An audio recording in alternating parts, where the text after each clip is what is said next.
Hello friends, welcome back to our channel. ఈరోజు వీడియోలో నేను మీకు ఒక 3 రెసిపీలు అయితే పరిచయం చేయించబోతున్నాను అనమాట. ఇందులో ఫస్ట్ రెసిపీ వచ్చి ఫ్రెష్ జున్ను పాలతో మనము జున్నుని ఎలా చేసుకోవాలి అని.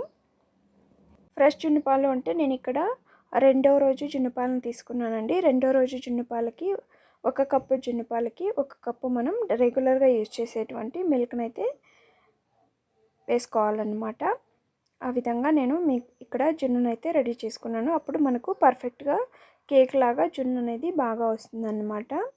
ఇక్కడ మనకు జున్ను పాలు తక్కువైనా లేదా రెగ్యులర్గా వాడే పాలు ఎక్కువైనా కూడా మనకు జున్ను అనేది సరిగా రాదండి.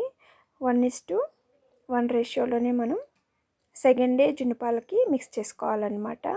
ఇంకా రెండో రెసిపీ వచ్చేసి మనకు బాడీకి ఎప్పుడు వేడైనా కూడా ఈ హోమ్ రెమెడీని ఒకటి యూస్ చేస్తే చాలండి, న్యాచురల్గా మనకు హీట్ అనేది తగ్గిపోతుందన్నమాట. ఇందులో కుకుంబర్ అలాగే పెసరపప్పు ఎక్కువ యూస్ చేస్తాం కనుక చిన్నపిల్లలు సైతం ఇష్టంగా తింటారు. చిన్నపిల్లలకి ఎప్పుడైనా ఎక్కువ హీట్ అయిపోయినా పెద్దవాళ్ళకి హీట్ అయిపోయినా ఈ విధంగా ఒక 2 to 3 డేస్ చేసి పెడితే చాలండి, వేడి అనేది మనకు న్యాచురల్గా తగ్గిపోతుంది. అలాగే హెల్త్కి కూడా చాలా చాలా మంచిదన్నమాట. మీరు వీడియోని కనుక డీటెయిల్గా చూసి చేసుకోవాలనుకుంటే లాంగ్ వీడియో లింక్ వచ్చేసి నేను డిస్క్రిప్షన్లో ప్రొవైడ్ చేసి ఉంటాను, ప్లీజ్ ఒకసారి చెక్ చేయండి. అలాగే ఇక థర్డ్ రెసిపీ వచ్చేసి బెండకాయ అండి. నేను బెండకాయను వచ్చేసి ఎక్కువగా చిన్నపిల్లలకే రికమెండ్ చేస్తానన్నమాట. హెల్త్కు ప్లస్ మనకు జ్ఞాపశక్తి కూడా మనకు బెండకాయ అనేది చిన్నపిల్లలకు చాలా యూస్ అవుతుందన్నమాట.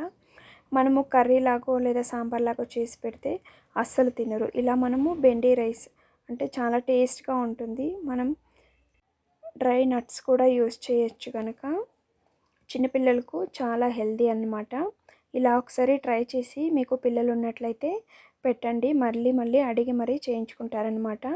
డీటెయిల్డ్గా రెసిపీని చూసి చేసుకోవాలి అనుకుంటే లాంగ్ వీడియో లింక్ వచ్చేసి నేను డిస్క్రిప్షన్ బాక్స్లో ఇచ్చుంటాను, ప్లీజ్ ఒకసారి చెక్ చేయండి. ఇలాంటి క్విక్ అండ్ ఈజీ టేస్టీ అయిన రెసిపీస్ మన ఛానల్లో చాలా అప్డేట్ అయ్యాయండి. వీలైతే ఛానల్ని ఒకసారి చెక్ చేసి నచ్చినట్లయితే ప్లీజ్ సబ్స్క్రైబ్ చేసుకొని సపోర్ట్ చేయండి. Thank you for watching.